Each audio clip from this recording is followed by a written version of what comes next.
Hey y'all, what's up? It's Marie, and today I actually wanted to share an interview I had on James Hammond's podcast, the Winging It Travel podcast. I feel like y'all don't know that much about my life, like why I started traveling, how I started my own digital nomad business, like just the more vulnerable parts of me, and what my life has actually really been like the past 10 months when I was traveling to that big world tour. And so instead of doing like a solo episode, I was like, damn, just give me that episode and I'll put it on here. So y'all are going to hear my interview with James on his podcast, the Winging It Travel podcast. And yeah, I'm a bit vulnerable in there, so don't judge me. And it definitely is fun to be on the other side of the seat. And I feel like y'all haven't seen me in that situation before. So I hope y'all enjoy your holidays. And this is just a fun little interview for y'all. And I will see y'all next time. I hope you enjoy. Hello and welcome to this week's episode. I'm rejoined by Marie Walker from the fantastic Culture Cult Travel Show and Your Girl Media. Marie is a friend of mine in the podcasting industry, probably the oldest friend actually that I made early doors on Winging It, and has been a great supporter of the podcast since 2021. So I value her time, her input and her stories. Today she's talking about her journey as a digital nomad. She left the USA with a game plan and a bit of travel into Asia and other parts of the world, including Europe, as a digital nomad with her own business. So this conversation is very, very honest, raw, and will showcase the ups and downs, tips and tricks, and things that she has learned on the road and why she's come back to USA to rescale her business. It's not all plain sailing.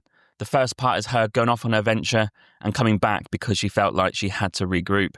Then she went back out into the world as digital nomad and then came back again to rescale her business. So there's lots of troughs like this, up and down. It's a real honest conversation, a lot of cussing, a lot of funny conversations and a lot of stories. But honestly, if you're looking to go out into the world as a digital nomad, this is a great and honest, raw story to get stuck into. So thanks to Marie for coming on. It's a great episode. And before we get into the episode, don't forget to rate and review the podcast on Apple Podcasts, Spotify, or YouTube. A follow and a subscribe is greatly appreciated, and 5 stars, of course, for the rating is also appreciated. And if you have time to write a written one, that's great too. If you want to support the podcast, you can buy me a coffee at buymeacoffee.com/winging it.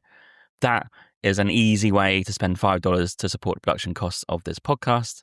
And finally, tell your friends about Winging It. Hopefully there's enough stories, travel content for them to come back. And I've got loads more coming into the end of the year, 2025, going into 2026. And finally, if you want to travel with me to El Salvador, there is a link in the show notes with a booking page, and all the information is there if you fancy 10 days in this great emerging country in Central America that I went to in 2024 as a solo backpacker. And honestly, we will have the best time as a group traveling around the country for 10 days. That's all for me. Let's get stuck into the episode with Marie. Marie, welcome to the show. How are you doing? I'm doing so good. I'm very excited to be here. It's great to see you, and it's great to see you back on the podcast as well.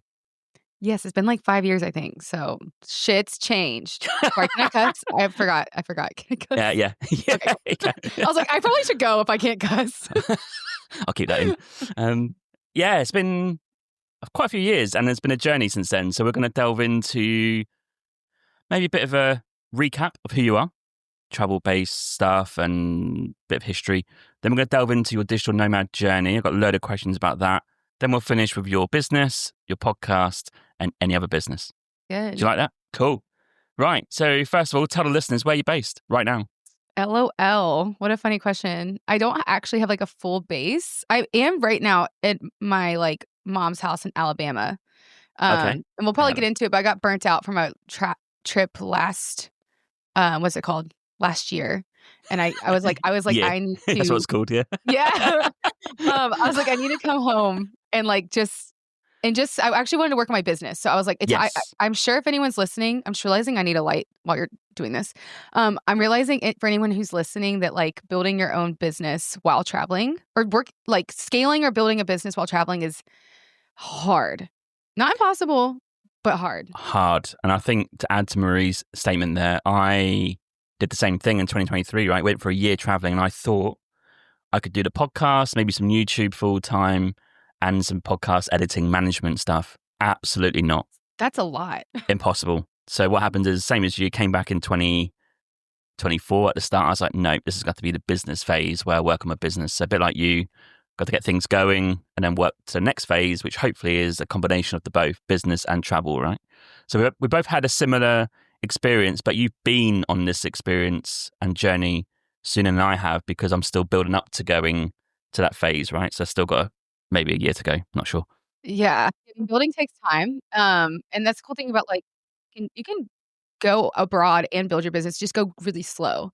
Like maybe like go pick one country and just chill in that country. And you can even maybe save money if you live in an expensive country. But like to travel how I was, which was every 3 months. Oh God, no way. No way could you do that and like build your business or scale. Or if you're trying to make a big change, it's too much of your energy. Okay, so before we delve into the details, tell the listeners brief history about you. So where are you initially from? Where did you grow up? And also, was travel like an early thing for you? Yeah, I'm from Alabama.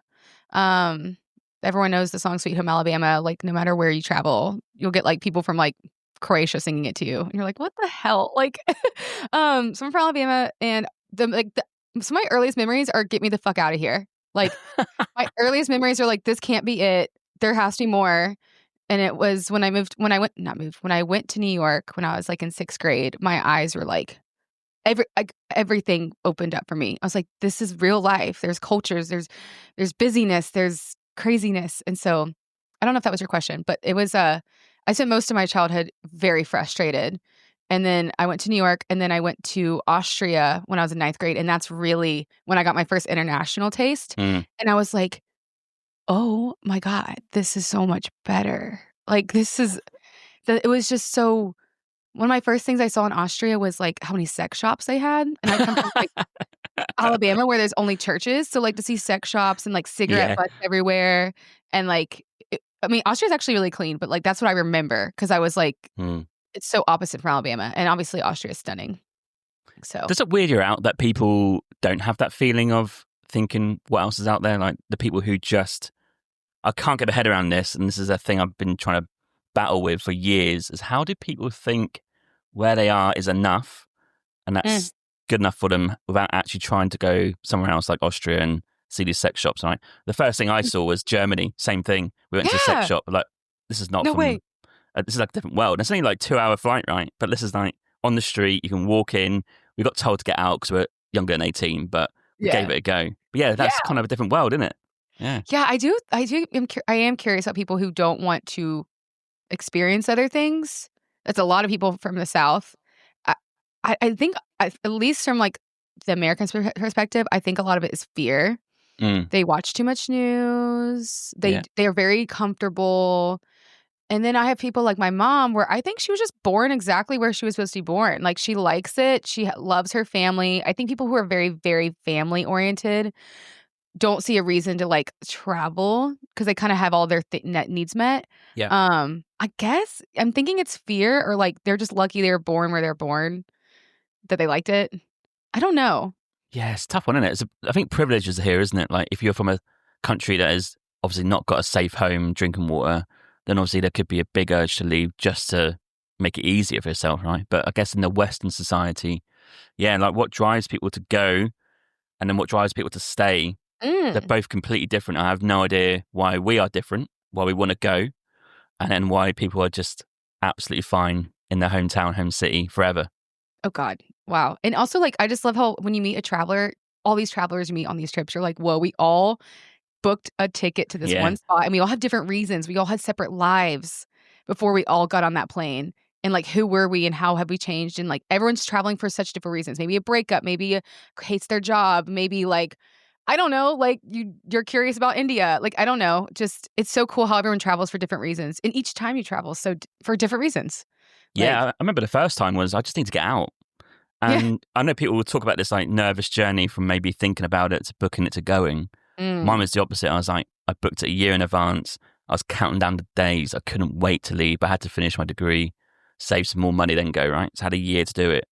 But the overwhelming feeling was excitement and relief. That was what I remember. I think people do get that feeling though. They're like, oh, I'd love to go. I'd like to go to Mexico, but I don't know. And then like they'll never book the ticket. I think you literally have to book the ticket and then figure it out later. Like that's how I was with Australia.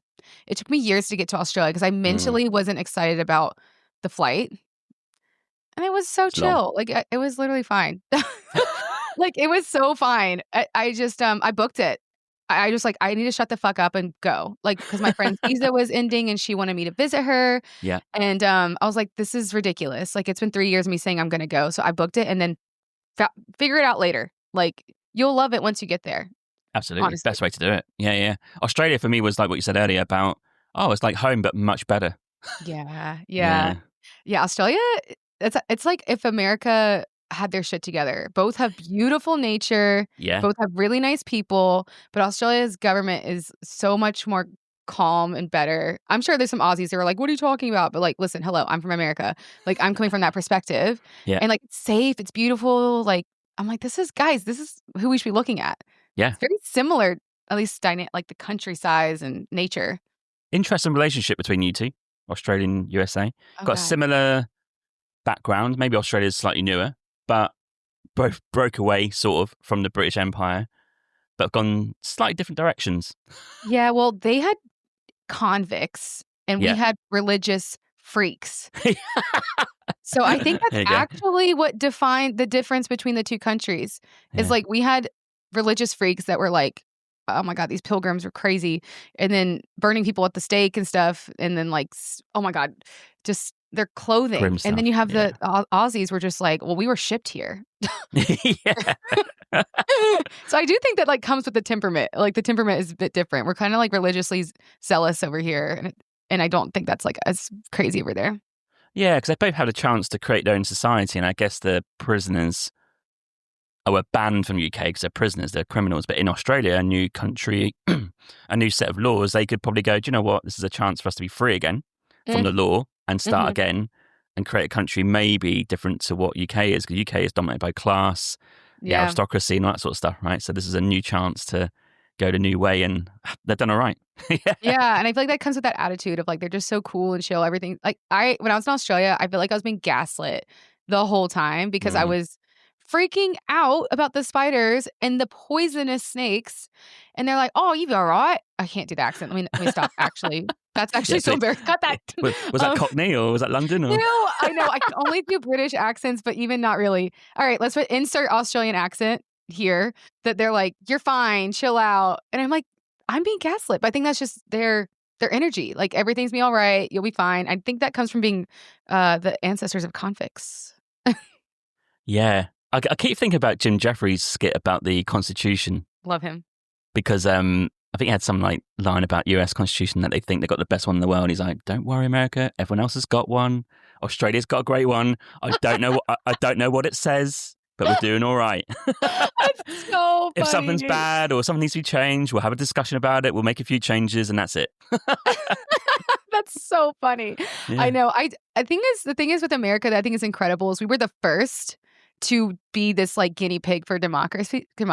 So of course we're the shit show because we're the first, we're the guinea pig. And then like Europe and Australia got to watch us make mistakes and be like, let's not do that. So I think that's why we are such like a spicy country topic. Because like we're the first. So we're making all the mistakes like in front of everyone. Yeah. Spicy. Good word. Yeah. Like spicy. Right. Last question before we delve into some questions about Digital Nomad is what type of traveler are you? Imagine no digital nomad, you're traveling, you're seeing places. What type are you? I like that question. Like, I'm not bringing my work with me. No. Okay. I love I'm trying to think of like, okay, I still am bougie. I'm not into hostels because I like my own space. Like my sleep is king. It's very important to me. But I think I'm like into co-livings. I'm really into camping. My ideal trip is to like walk across like a continent. Like I would like to do like, I like traveling for long periods of time, at least 3 months to really like see the changes in myself and like really get in depth in the travel. But I am a little bit bougie. Like I don't want to share a room with 12 people. Like that's ridiculous. But other than that, I can be spontaneous, but I'm a mix between type A and type B, I think. Okay. Traveler. That's actually what you said there, really quite interesting. That's on my list of things to do in the future is that 3-month trip where you just walk. I want to do that. From one, it could be an area, a continent, not a continent, but like a part of a continent or one country, just walk and that's your trip. I'd love to do that. That'd be amazing. Yeah, just to see like make it actually. I guess I'm more into like journeys than like trips. Like I want Yeah. to see a change in myself at the end of the trip and like have really in-depth relationships with people. So So off the top of your um head, if you were to do that, right, where'd you go? Like that 3-month walking trip, what area of the world or country or place, where are you going to choose? that's such a good question because it really depends on like which terrain can I handle. Like I Mm. can't do America because like it could be 100 miles before you get help. Yeah, Like yeah, yeah. like that would be like no, that's like level 10. I think Europe would be the easiest to start. I think because the towns are not that far and you can like you pop into a pub. I think level 1. I'd like to start there, but I eventually would like to do I like to do the Himalayas in India because my Yeah. uncle did that and he said like you go and camp and there's like little tiny tents where you can get like chai tea and stuff and like Tea little houses. stops along the way. So I'll say right now the Himalayas in India. I think the Himalayas, Nepal, India. Yes. I think if you just walk and just whatever tea house you come to where you just feel like you've done, that's such a dreamy way to see the mountains and the local villages because there's so many of them, right? You can literally wing it a little bit if Mm. you're following like major paths and major routes. And there'd be so many options. Like, oh, do you know what? I only want to walk 5 miles today, and I'll just stop here and stay here. Yeah. We done that on in Nepal when we finished our trek and we were on the way back. But the guy took us a different route to the main route, and we're going through these back villages. And he said, "Oh, do you want to stop here and sleep here?" And it's perched on this hill.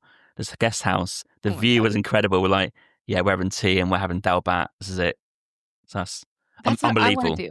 Yeah. That's so good. Also Japan. Oh Japan yeah. and Korea both have, like, extensive biking trails. So, Yes. I loved Korea, by the way, like, I would love to go back and actually Oh do a yeah. biking trail, but I Mm. think for friendliness, you would have a little bit more help in Japan. Yes. Even Taiwan got good biking routes as well. Oh, I can see that. Oh my god. See, so Yeah. I'm thinking Asia. I'm thinking East probably somewhere Asia. Asia for, like, a long trip, maybe solo, but I think Europe would be the easiest to try. Imagine walking Japan. Oh, that'd be I know, and, so like, little good. Shibas everywhere maybe following you. There's this one guy, he did that, he's doing that, and he has a Shiba Inu following him, sleeping with him in his tent. I'm like, "Yeah, you stole my dream. Yeah. That's my dream." Fuck. Wow. Oh, one day, one day. Yeah, one day. Okay, let's go to business. Yes. Right. So tell us a brief backstory of leading up to going to be a digital nomad. So you mentioned earlier Mm. that you were in Alabama. You were kind of not having your own business, and I guess you might be traveling here and there.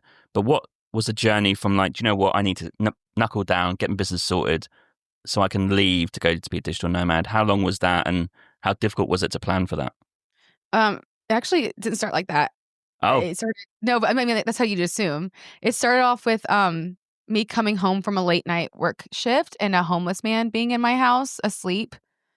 what?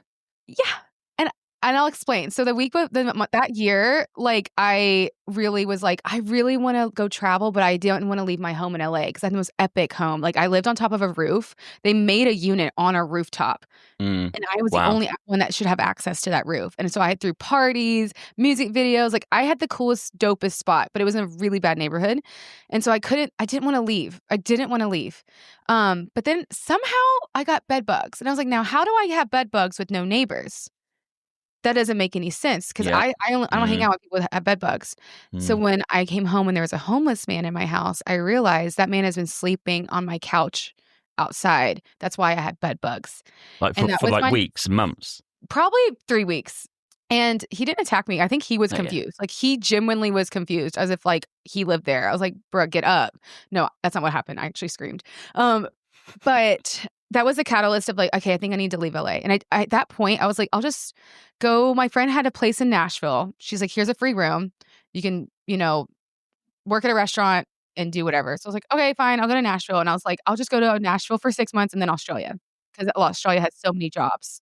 But then I found, our friend Deani Hall from Oh the Well yeah. podcast, and she was posting how she was traveling and working, and I was like, "What?" And she was like, "Oh, I'm in a program called the Digital Nomad Life Academy." And that is my now business coach, Krista Romano. And that woman single-handedly changed my life. I don't want to think about if I hadn't joined her program. It would freak me out. Like I'd probably be like still working in restaurants and like not that that's not bad, but guys, I've been working in restaurants like 15 years. Like I was done. So yeah, I joined her business program. It was more about building a business than traveling. And I built my podcast production business, and from there I just started traveling. It took me about 6 months to get it going, and then in the 6th month I booked my trip to Europe. And for the past 3 years I've been beat bopping, back and packing, doing all that shit. So it was more like I wanted to build a business, and then because the business gives me freedom, I'm traveling.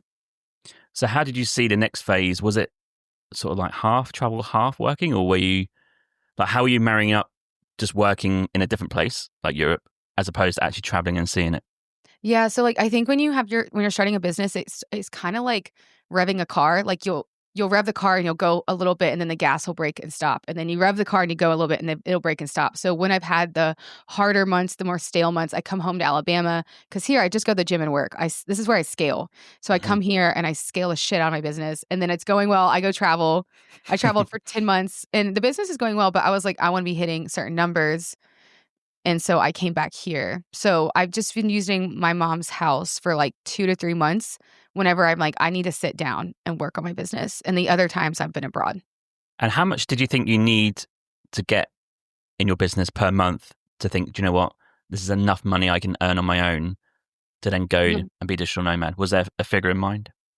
No, I think that comes down to your comfortability. If you're down for like hostels and you're down for like, you can stay in cheap countries and like live really, really well.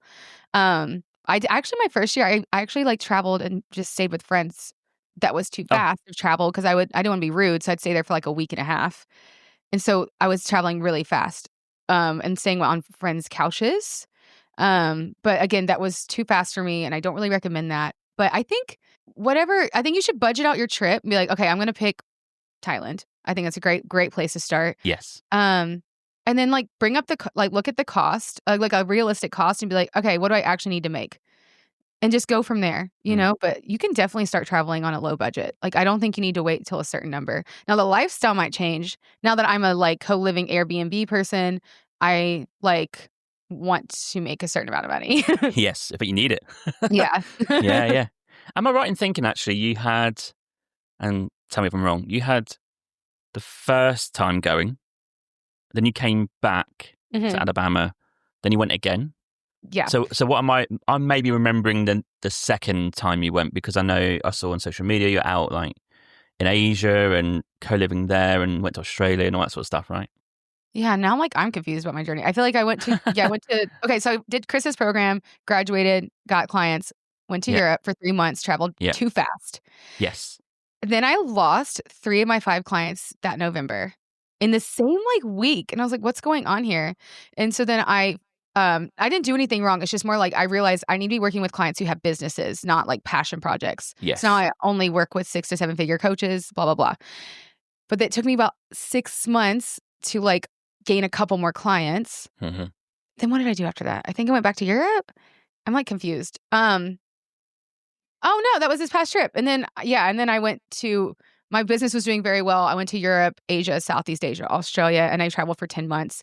And now my business is doing well. I just wanted to learn about the skill of high ticket closing. I invested in a program.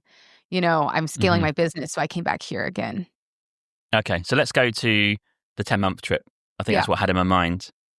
First of all, I don't know where to start with this. Let's go with, I actually want to know, planning for that 10-month trip.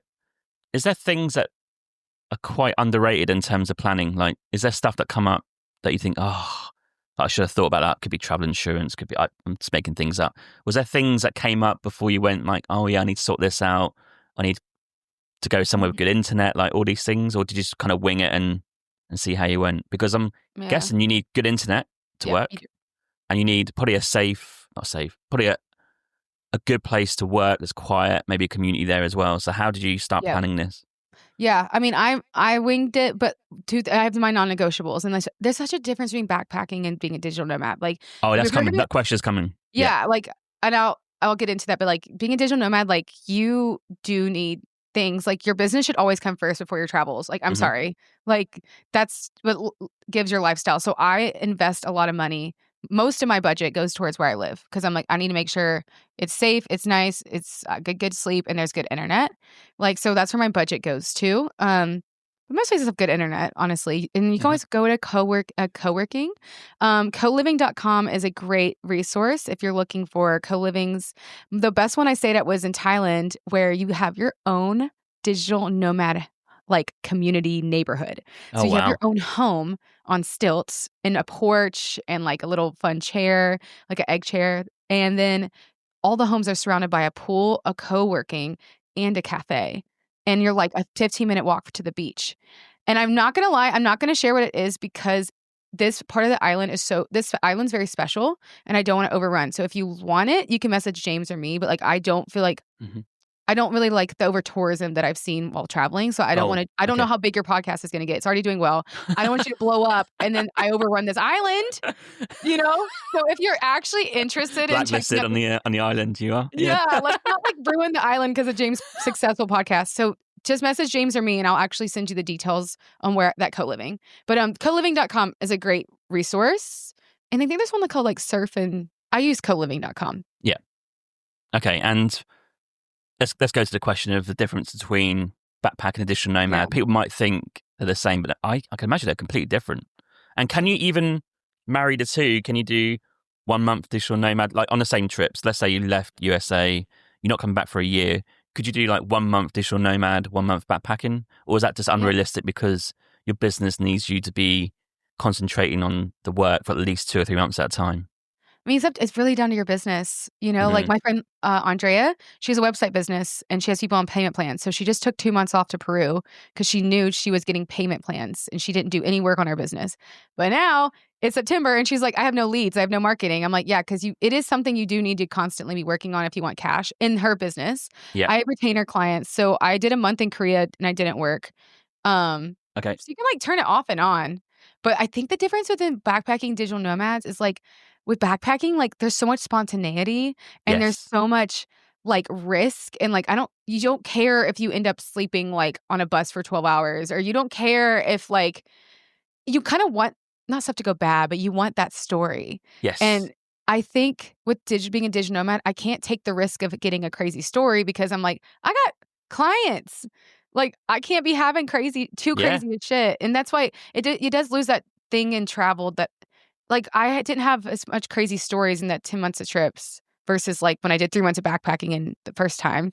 Mm. You're just so much more open to like the chaos of travel. So when you went that month, for that 10-month trip, did you think actually most of this is going to be just working, but in a different location? Or did you have like a time scale in mind where maybe at the 10 months, I do want to do 2 months of travel as a backpacker? Did you have that sort of thing in your mind? Or were you literally going to go month to month Yeah. and see how busy you were? I think my job is so chill, like, I don't need to take a break from it, like, it doesn't exhaust me. Okay. I highly recommend I mean, James is doing it now, like, podcast editing is, I think, a great job to break into if building your Oh, business. yeah. It's really easy. You literally get on no meetings. You can be on any time zone. Mm. It's literally you're getting paid to edit incredible podcasts. That's Yeah. it. So I'm not like, fuck, I need a month off. I'm exhausted. I just kind of just kept going until Korea. And Korea is like a bucket list me. And I was like, I want the whole trip to just be about food and spas. And was it? Yeah, it was. I literally was this spa every other day. I was like, this is getting crazy.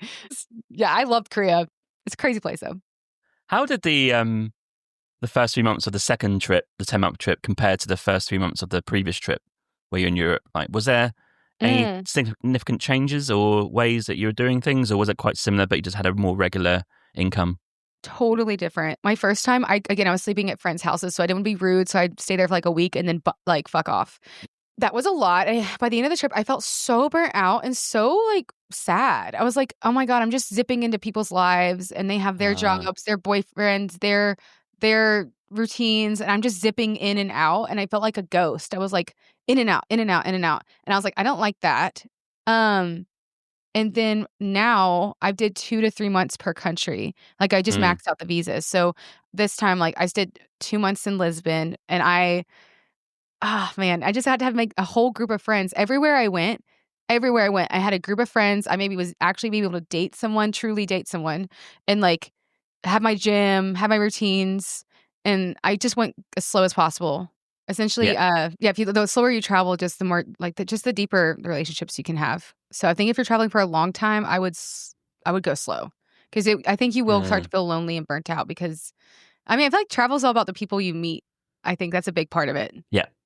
And also, I think as a digital nomad, my next question is, did you have like a little community of people that you routinely lived with for like 1 or 2 months at a time? Or was it always different people because you're moving different places? It was different. Like in Lisbon, so there's something called Flatio, Flatio, Oh, okay. and it's better than Airbnb because it's called Flatio because there's some flat fees. Like it's just flat. The Oh, price is flat. yeah. So I used Flatio and I got teamed up with like I was in this random guy's apartment. No, I was in a random apartment and I got teamed up with this person named Tom. And I was like, all I knew was he was Tom. His name was Tom and he was British. And I was like, okay, cool. And we met and we were instantly best friends. And then there was a third room open, and I asked the landlord, I was like, can my friend Andrea, who's also my client, I was like, can she come and stay in the other room and pay rent for that? And he was like, okay. So it was me, Andrea, and Tom for 2 months in Lisbon, and our house became like the house to come to, like the party house, and like it was epic. Like, so I recommend Flatio because you won't usually get your own space. You'll kind of be assigned like a roommate, but Okay. my first roommate wasn't that great, but the second one was great. So like anything, you never know. But I thought Flatio was good, and then the co-living. After that, I lived on my own. Like Yeah. I had my own spaces. And then the second trip, the 10-month trip, you were living in like specific co-living, co-working spaces? What did I do? Yeah, no, so the one in Thailand is a co-living technically, Yeah. but you have your own house. You Mm-hmm. just share the pool, the cafe, and the co-working. And then after that, after that, my friend in Australia was like, "Come to Australia." Like, and I pretty much lived in like an ant-infested fucking whatever the hell. What was it? Like a camper and then a tent. Oh, like a RV? Yeah, I mean, there was like no Wi-Fi, and I was working, and it was oh my god, the car she gave me was actually ant infested. The ants had created a colony in the engine, and so I'm driving it, and there's ants crawling everywhere. Like, oh, it was Australia. I need to redo Australia. Australia was not Yeah. fun. Honestly, it was Okay. really stressful. And I think it's because that was the one time I was like very type B about my accommodation. I was like, I can live in an ant-infested camper while working. No. I Is think that if I was the backpacking, it would have been yeah? if I was backpacking, I would have thought it was fun. But when you need Wi-Fi and no bugs when you work, it was not great. Is that because of like cost? The money is a thing in No, Australia, or that's not really a I really should have set up my own accommodation. She just really wanted me to like come visit her, and then she oh made it fair. sound kind of fun. And then I got there, and I was like, "Why are there like massive spiders and poisonous snakes everywhere?" And oh, by the way, there's no toilet. No toilet for Ooh. a month. There was a pot, It's so earthy. and I found a spider in the pot one time. So then I didn't go to the Oh, bathroom for like a week. I would drive into oh, town, which was 45 minutes to go to the bathroom at the public that bathroom. no, not for me. So Not having that. Australia that was the one time I was very type B about my accommodation, and I Yeah, regret that. So I think I am a bit type A about accommodation got it. while having a business. And was there a moment in time, this could be it, what you just described, where the expectation is not quite matching the reality of your digital nomad I wouldn't life? say like I don't go into any. I try to not go into any country with any expectation because what you think about the place is actually gonna be not the experience you have. You always have like it always will surprise you. Yeah. I think the expectation about being a digital nomad that I think people aren't telling you on the internet Yes. it's lonely. Like it Mm. is. You're like I like having a home. I like having a routine. I like having my group of friends. So that's why I travel slow so I can get a taste of that. Hmm. But yeah, I don't really recommend doing it for like ever. Like I can't wait to have a home again, like a home base again. So I don't think people make it all like come to Bali and like be a fucking digital nomad. And it's like you first of all need to build a business. That's going to take Yes. a lot Yes. of hard blood, sweat, and sacrifice. Yeah. And obviously, if you have a remote job, like that's cool. But I'm talking if you're having a business. And then also, it gets lonely. Like I remember I was in Korea. I actually went home because I was like, I hit this wave of loneliness, and I just drove me crazy. I was like, I need to go. I need to like just go somewhere familiar. So I came back to Alabama to like scale my business. But in Korea, though I loved it, it was after going to Lisbon and then building a community in Thailand and then building a community in Australia and then building a community in Indonesia and then repeating the same thing in Vietnam and then going to Korea, I was like, I don't have it in me to like make a whole new group of friends, find a whole new Yeah. gym, I was so done. And I actually canceled my trip to Japan and while the Uber was on the way to come pick me up, I was like, I actually can't do it. So you finished your trip early. I did. Yeah. And I'll go to Japan. I wanted to go to Japan on a high. I didn't want to go burnt out. So what was the main, you mentioned loneliness, but I don't know, sometimes you stick it out. So it must have been really bad if you're like, do you know what, I'm just going to quit it here and recalibrate. It was, yeah. I just having to rebuild your whole life over and over. Because that's the thing when you do these long-term trips, like, do you make these genuine relationships and genuine connections with these countries? And then to repeat that over and over, like your body's like burnt. So it was nothing against Korea. I actually really love Korea, but actually that added to it. I think Koreans like to stick with themselves. Of course. So, and it wasn't like a big community, digital nomad community. So I really did just spa it out. Which you can only have so much reflection in the hot sauna before you're like, I would like some normalcy. So, I think I'm glad I ended it when I ended it. Yeah. Were you not tempted to like stick to one of your favorite countries for longer, like Thailand or? I was done, and I just knew like I was going to do a lot of hard stuff in my business to hit certain numbers. So I needed to just go home or like home as in Alabama and just scale and go to the gym and just scale and go to the gym. So if you scaled enough where you think, you know what, this is a nice little place I'm at, you could have stayed in those places longer, I guess, on that trip then, because you don't need to go home to scale. Or do you think you always would go back to your home base, maybe in LA, like just to the goal chill is out? LA. The goal is my goal is like next year I want to go back to LA, like next summer. So now the plan is I'm going to Mexico and I'm going to see if I like it there to use it as a home base till I go to LA. But no, I'm on that. I'm specifically that trip, that 10-month trip. Like I was pretty done. Right. Like I didn't even want to go in another country. Like I was like, I just need to not think. Like, when you're abroad, your brain is kind of on overdrive a lot. Like thinking about like the language, the customs, making sure you're polite, like making sure you're not like, the money exchanges, like your brain is subconsciously working. So I think I was just mentally done. So what else contributed towards that? You mentioned loneliness. You mentioned trying to create new groups of friends. Like what else is part of the digital nomad life that you learned that maybe, do you know what, that's actually quite hard to deal with? The one thing I noticed is, it's not like it's hard. I went back to that backtracking versus travel. Like when I'm backpacking, like I don't care to plan and I don't care to have everything perfect. But when this is your lifestyle, like my standards go up, like of where I live and my gym. And so I'm not traveling to these like really cool, exotic like places. I'm going to places that I know have these things. And then in exchange for that, those are places that are probably gentrified. And I don't love that. I don't love, Bali was the place I saw that. I was like, whoa, this is wrong. Like this is the worst part of digital nomadism is Bali. What's happened to Bali, not the country, not the people. We shouldn't be using countries as our like make a life, build a life, And like people, I feel like people are just going to Bali because it's cheap. You can build villas, which I don't agree with, and you can just build a better life than you get in your home country. And I'm part of that. I'm not fucking shitting on it. I think Bali is the catalyst of the worst thing that's happening in digital nomadism for sure. For sure.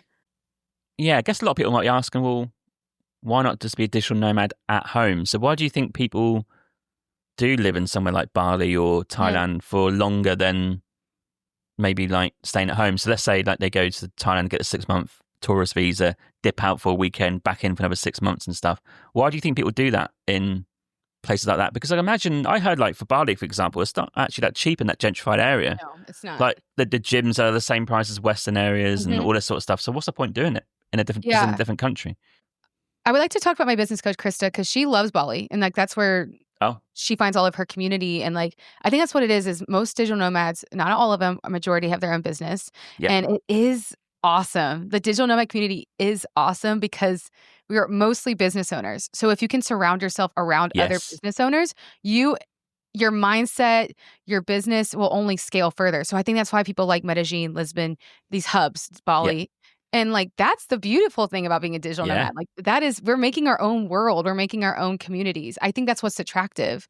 I just think we just could need to make sure we're not only using a country Yes. for those reasons. You know, I have to check myself a lot. Make sure, okay, am I going to this country for what reason? Like, what's the real purpose? Am I actually going because I like that there's a digital nomad community, or do I like it because I actually like the culture? Yes. So it's just like check yourself. Like, make sure you're checking yourself. You're not part of the problem. I think I'd be really uncomfortable if I was going somewhere. I don't like Bali at all, but let's use that as an example. Yeah. If I was just going there just to be in a community that's for the Westerners and not for the Balinese, or at least I'm not even interacting with Balinese. I'm like, well, what am I doing here? Like, I have to interact and contribute to the local economy because otherwise you are literally taking the piss. Yes. Yes. That's the thing is like, that's how you need to check yourself. Be like, what is my day-to-day activities? Who am I talking to? Like, what am I doing here? And if like none of that has anything to do with the country, then yes, you are using that country. And like, it's okay. Just check yourself. Like I do it too. I need to check myself. Like when I go to Mexico, I'm like, okay, I really want to make sure I'm taking language classes. I'm renting from someone from Oaxaca. Yeah. I'm like, okay, I want to make sure I'm doing some cultural stuff. I'm not just here because I'm like, oh, it's cheap. Because that's not good. Yeah. Cheap is not a good word to use. Yeah. I've actually learned probably this year actually in my own social media posts and Instagram and even podcasts, like you can't say cheap because being cheap is not great. Like good value is a good sentence to use or phrase, but like cheap, right? Yeah, yeah. But I don't want to like knock on anyone if they like do like Bali and all these places. It wasn't for me. I think it's like if you don't travel as much. Oh my gosh, is the internet bad? No, it's good. Okay, I think you're frozen. Okay. Okay. I'm so nervous now. But I think if you don't travel as much, I think there's certain countries that are a great starter. Like I think it's a great starter pack. You know, Thailand, Bali. That's totally fine. I think that's why people resonate with it. But just if you're traveling a lot, you see the patterns of over tourism, and you're like, oh God, am I part of this? Because I think this is going to come to my next question and comment is, if I was going to be digital nomad tomorrow and I was going to Indonesia, let's take Indonesia, the country, there is no way I'm going to Bali. I'm like, what's the point? There's like 600 other islands. As long as it's got good internet, you obviously got to make sure you can work. Why not just go and house yourself or sift yourself into a culture where there'd be very little tourists and just soak up that local culture rather than going somewhere where there's loads of the similar kind of people? That could be for any country. You can mention Vietnam, for example. There's a whole host of towns in Vietnam that we don't travel to, that locals travel to because we all go to the same places. Yeah. Go and put yourself in one of those towns and to see what it's like. And I was so guilty of that. Like, I actually don't think I would give myself a great rating as a tourist last year. Like, for example, I went to Portugal. Yeah. I did not leave Lisbon. I had so much fun in Lisbon. I didn't leave. So I couldn't tell you shit about Portugal. Bad rating, but I had a great time. So I don't know what that means. Actually, all the places, I think it goes back to like, I'm not backpacking, I'm doing it as a digital nomad. So I'm already kind of exhausted. So like, I don't feel like adding more travel on top of more travel versus when I was a backpacker, I like moved around quickly and I was like, oh, what's this random town? Let's go here. I was just more curious, more adventurous. And I can't wait to get back to that. I can't wait till I have like a home base. I'm like, I'm going to go to this random country in Africa and have zero plans. And I do think like that added on to why I wasn't as good of a traveler because I was exhausted. Yeah. I think for me, it literally be next time I'm going to go, like work somewhere for a month. I'm going to go somewhere in a country that I've never heard of and just do it there. Yeah. Because I'd feel comfortable in that and I see it as a challenge as well. I guess a lot of people don't want that or don't need that because they're trying to scale their business, whatever. So they have to go to communities as big as Bali, right? I can imagine that. But why not just, I guess live like a local properly for once?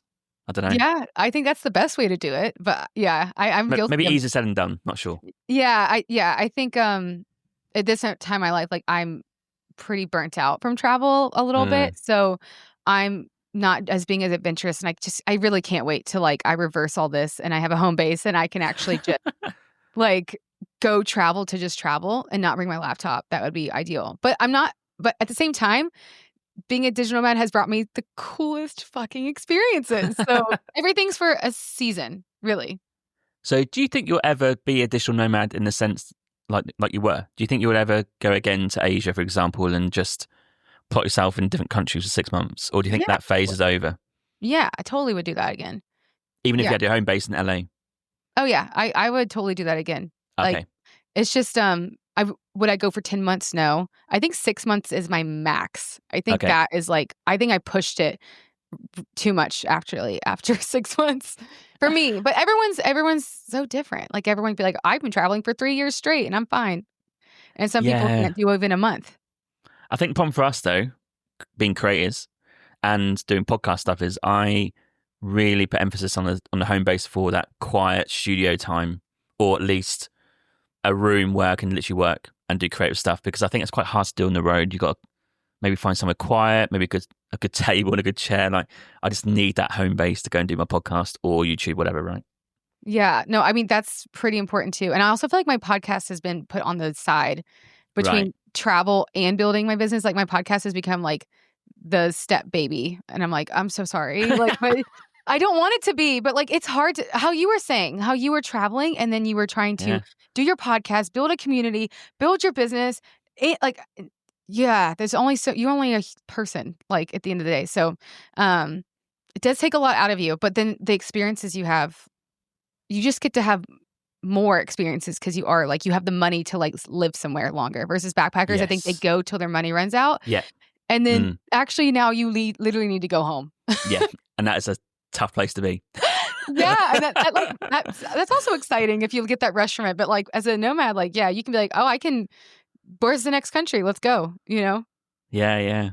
I don't think I can do the long-term travel without an income anymore. I think I'm done with that phase. I've done it for 10, 12 years. I think I'm done. Yeah. Okay. Interesting. Can I ask you why? Because we're on different spectrums right now.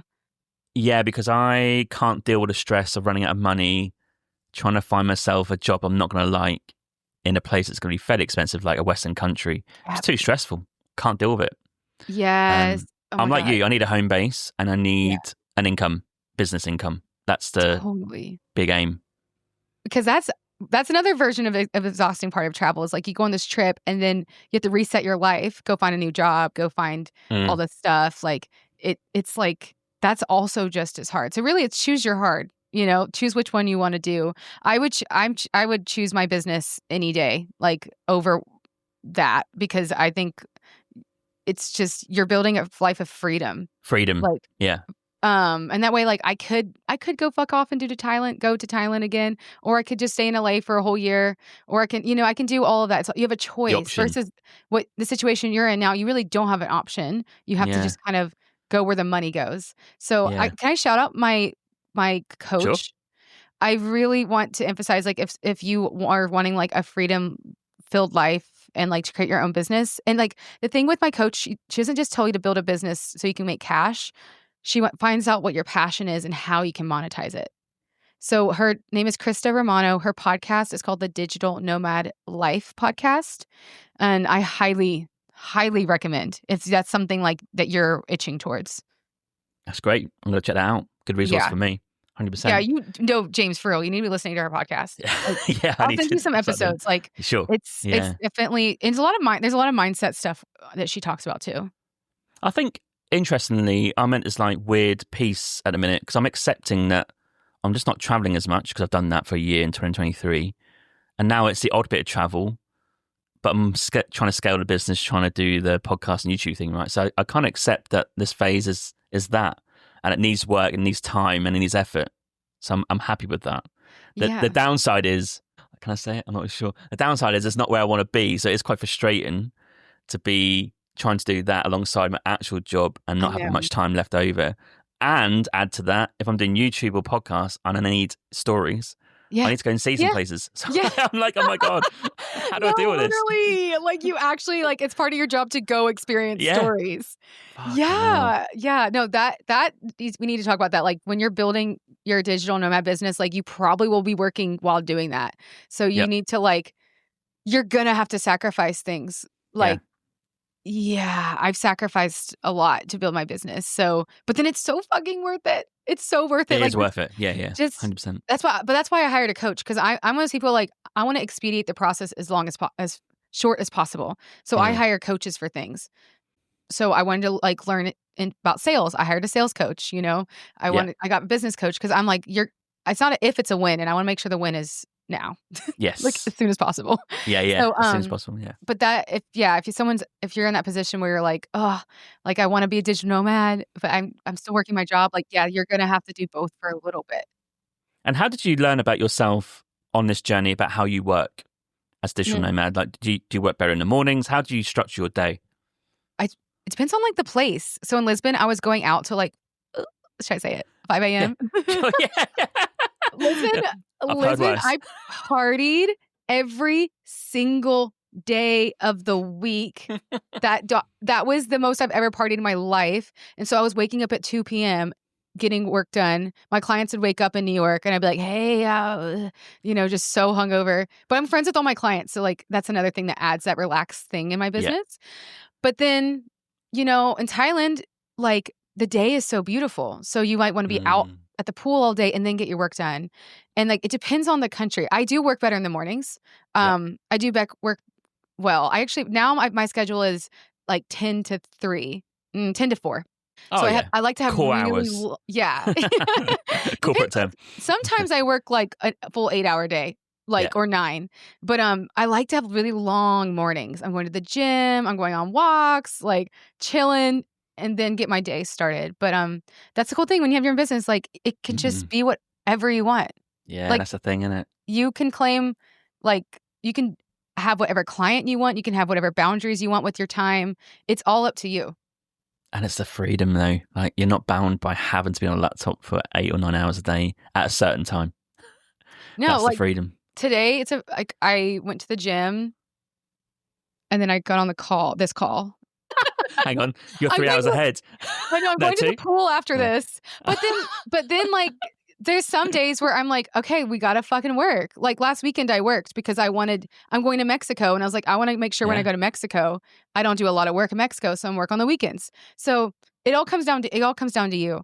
And it's not for everyone. I think you need the right mindset to have your own business. I think remote work is also a great option. If you can do it and you like working for someone, totally do remote work. I don't have any suggestions on how to find a remote job because I never had that knack of like resumes. Oh, I never had that knack. I've ever. Yeah. Yeah. I think that's the next step. If you can't do the big jump from I guess like an employee to digital nomad with your own business, I think the step in between would be, well, let me get a remote job and see how that works. That's a good step into the next part, I think. Yeah, I think that's great. I found finding a remote job harder than building my own business. So I built my business, but some people have they get corporate. And so I'm like, if you get LinkedIn, if you get corporate, the biggest thing I would say is like lean on your strengths. Like how do you find jobs in general? Like how do you, if whatever that is, lean on that strength. I'm big into networking. I've never been into LinkedIn. So I find all my clients through networking. If you're really good at LinkedIn, that's how you'll find your remote job, I think. I'm not very good at that. Me either. It's so hard. It's very hard. Yeah. I think that's another discussion, maybe offline, about my thoughts on LinkedIn. I don't want to hurt myself and early doors trying to get some businesses and clients on the go. Yeah, exactly.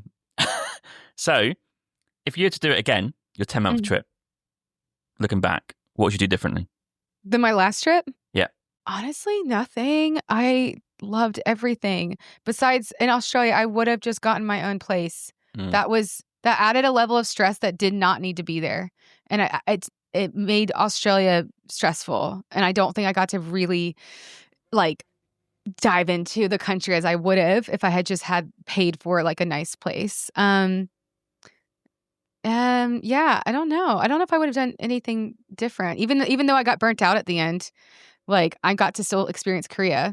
And I don't regret not going to Japan because I want to go to Japan on a high. You do. I regret not seeing more of Portugal. That was a big fuck up. Like, what an idiot. Like, I just stayed in Lisbon and drank. Yeah. Like a idiot. Like, It's a small country as well. yeah, I can't even talk to Portugal about people. They're like, how is Portugal? I'm like, I literally don't know. I went to the beach, which was like a 30-minute drive. That's actually such a loss. I'm upset about myself. But you know what? Sometimes you have to be a bad tourist. Of You know? course. And you can always go back. Yeah, you can Digital always be a nomad, good right? tourist, and I can always go back and be a better tourist. And so that's how I'm gonna be a better tourist this time. Is again, I'm gonna like learn more of the language, like I take classes and like Mhm. make sure I'm actually seeing more of where I'm staying. That's what I regret. Okay. And did you learn anything new about yourself? Oh my God, I love that question. Whoa. Oh my God, I just feel like everyone I met was like a reflection of me. Like everyone I've met was like. I just met some incredible people. I dated some incredible people. I think this year traveling abroad, I dated some awesome people. And I think that changed me. So that really changed me, the people I dated and the people I was friends with. And yeah, I think I changed a lot. I just don't know.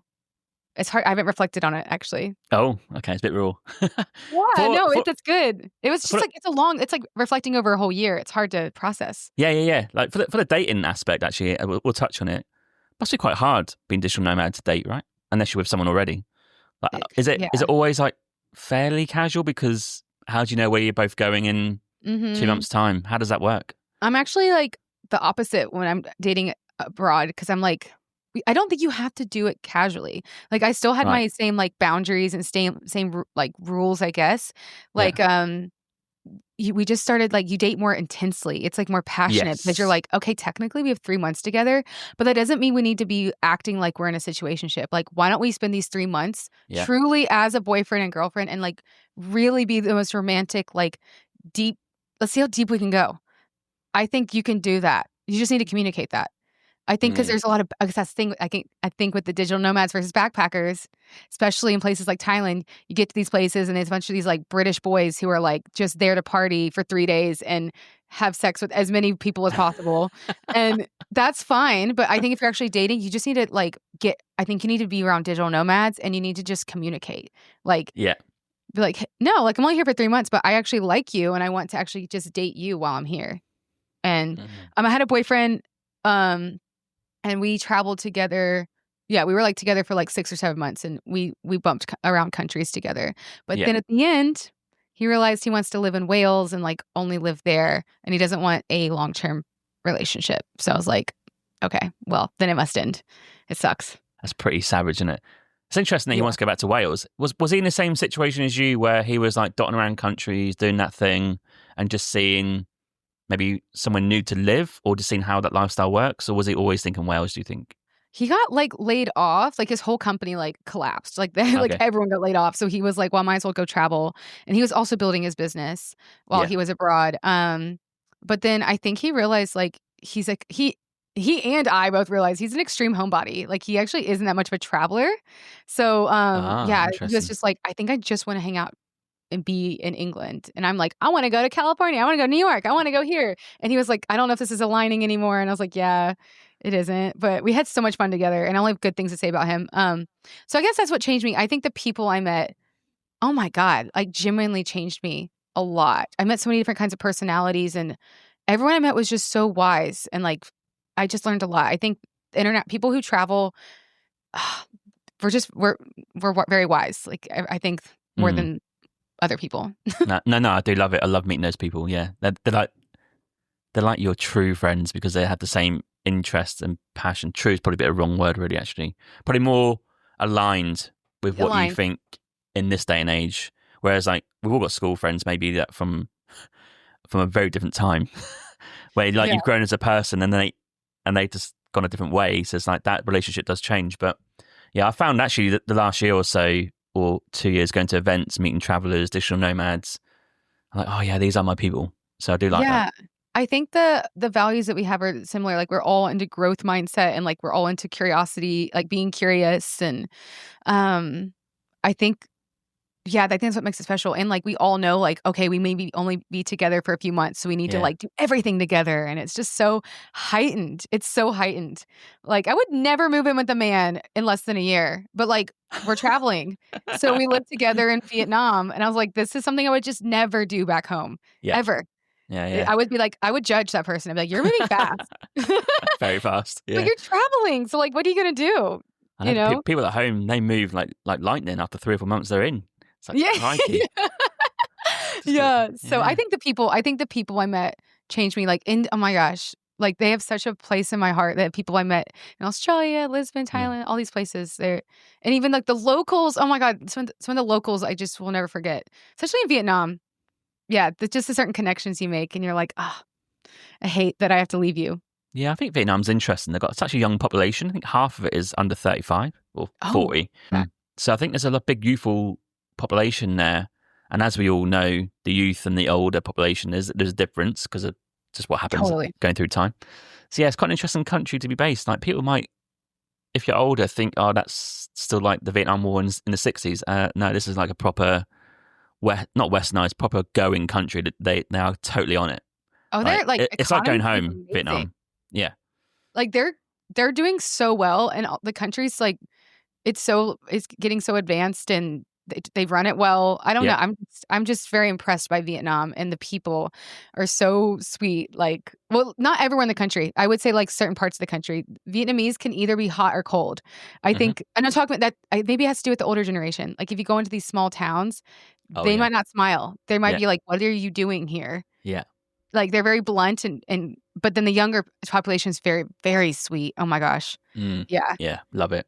I think my biggest problem going into that world, I don't know if you have this or not, is I would always feel the itch to go somewhere new. So it'd be a new experience. Let's say I have a month on an island in Thailand, which I love. I still think even if I love it after the month, I'm like, oh, I need to change it up. That's going to be my biggest problem, I think.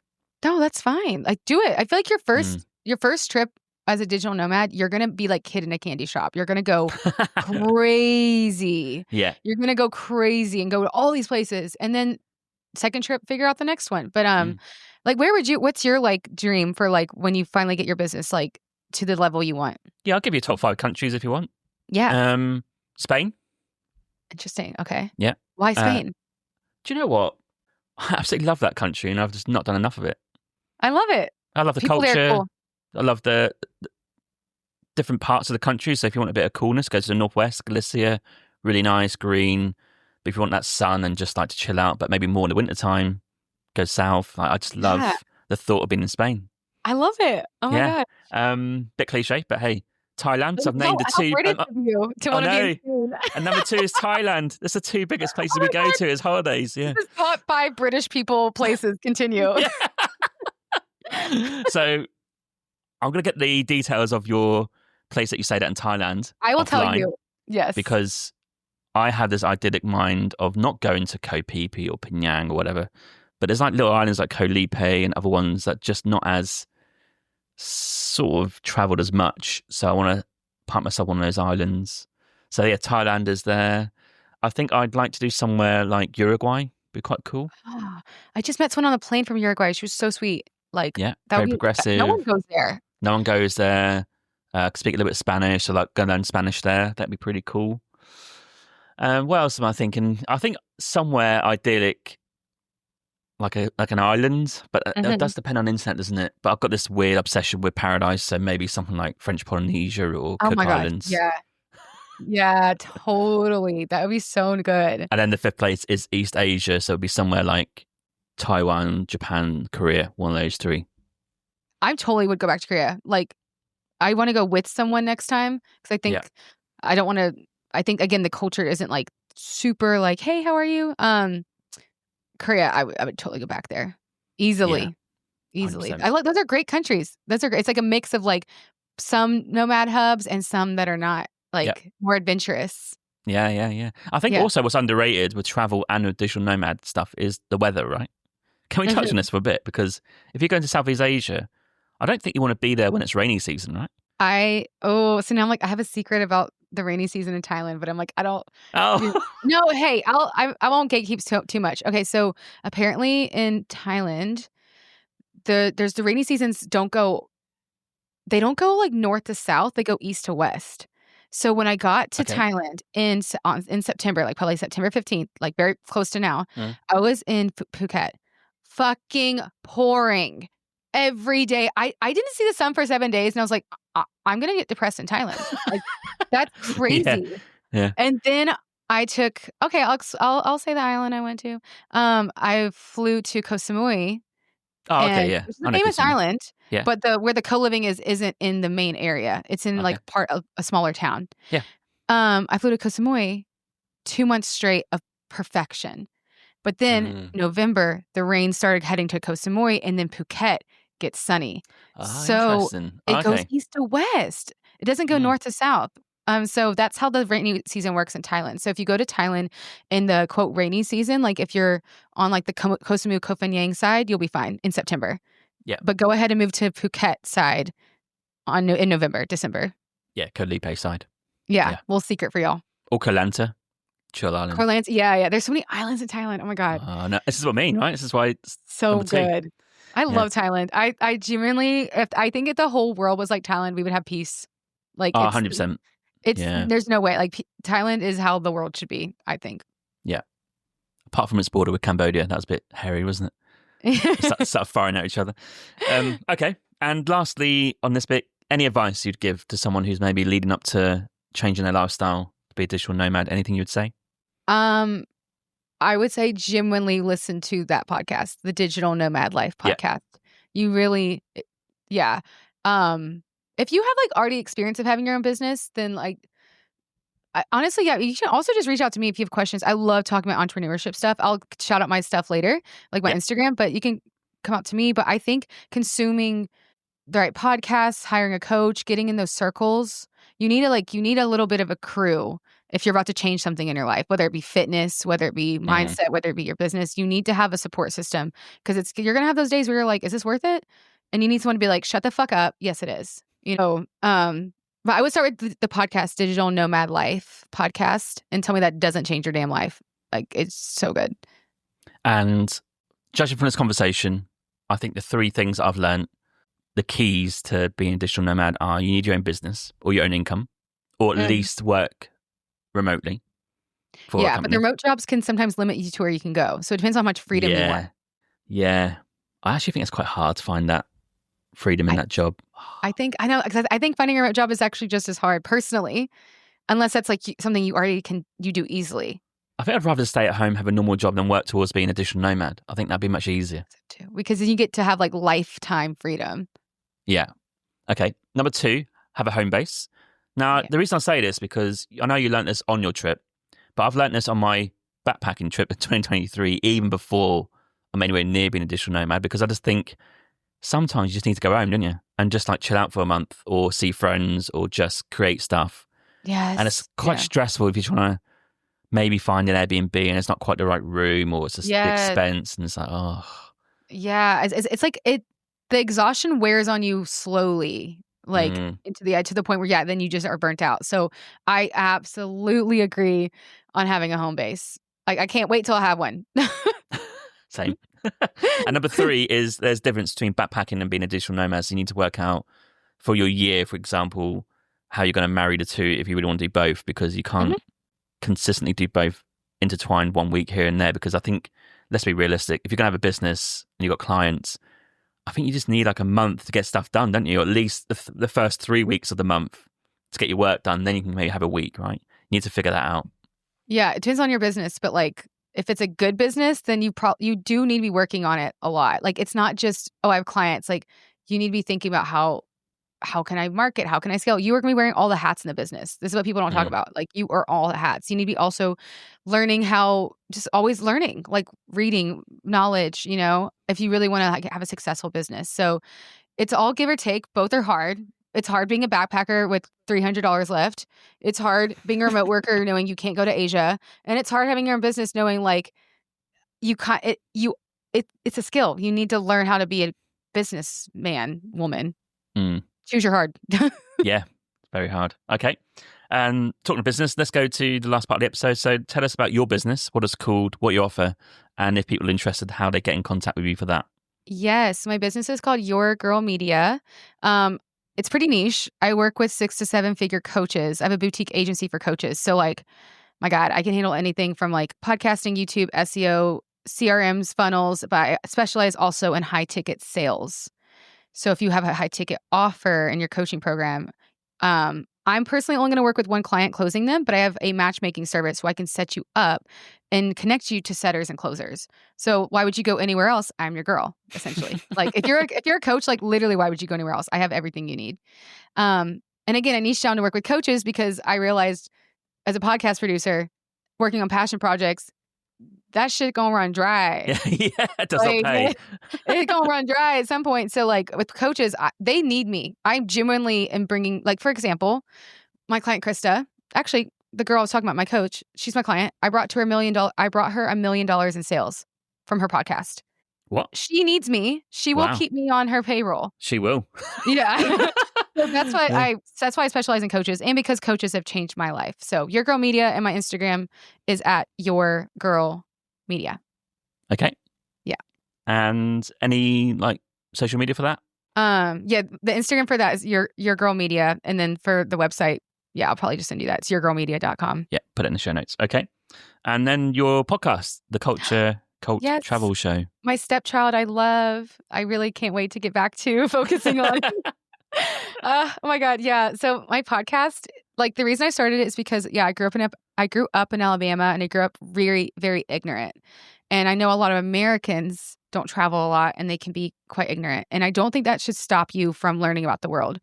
Maybe if you can't travel or but you still want to learn about different countries. I'm on the mission to learn about every country in the world. Mm-hmm. And through that, I also tell the craziest fucking story you ever heard from that country. So yeah, it's fun, not PG, but it's all about like, it's okay to ask questions. It's okay to learn about each other. And I do think if we learned about each other and lived in less fear-based world, then we could live in a better place. Like, for example, if we learned about Zimbabwe, instead of like judging someone, you could be like, oh my God, Zimbabwe, I actually know a weird fact about Zimbabwe. Boom, you just connected. Mm-hmm. So it's really about learning about every country in the world and being less ignorant. Yeah, it's a great podcast. It mixes history and travel. So you get the both worlds of crazy stories, but also some historic content for the country that you talk about, or place in the country, right? So yeah, well recommend people checking that out. And yeah, you need to do more. So crack on. I know. I'm actually I'm going to ask your audience, actually, because I might need some help. So next season, I'm covering Scotland, Australia, and Iran. Yep. I am struggling on covering a story for Iran. I don't want to cover what they cover. There's so much more to that country. So if any of y'all are Iranian or y'all have a good story, please hit me up, because I feel like I want to cover your country with justice. That doesn't sound right. I want to cover your country well. With justice. I want to do your country justice. Yeah, That's yeah. What it's called. Yeah. My Instagram is at Culture Cult Show, and my podcast is the Culture Cult Travel Show. So if any of y'all are Iranian, or if you want your country covered, like hit me up. Like I would love to cover your country. Awesome. So I'll put all those links in the show notes. So Marie, any lasting sentences about, I don't know, life or travel or digital nomad? Anything you want to share before we close up? I just want to say all of y'all are cool as fuck, because if you're wanting to learn about other cultures and wanting to put yourself out of your comfort zone and like just actually live life at the fullest, and you also are aware that we only have this life and you're going to go for it and travel, y'all are fucking cool. Like, don't take that shit for granted. Everyone who listens to this podcast is very special. Amazing. Marie, thanks for coming on the podcast. It's been a great chat, great laugh, and you're always welcome back at any time. Yes, and you're coming on my show soon, so we'll hear your crazy travel stories.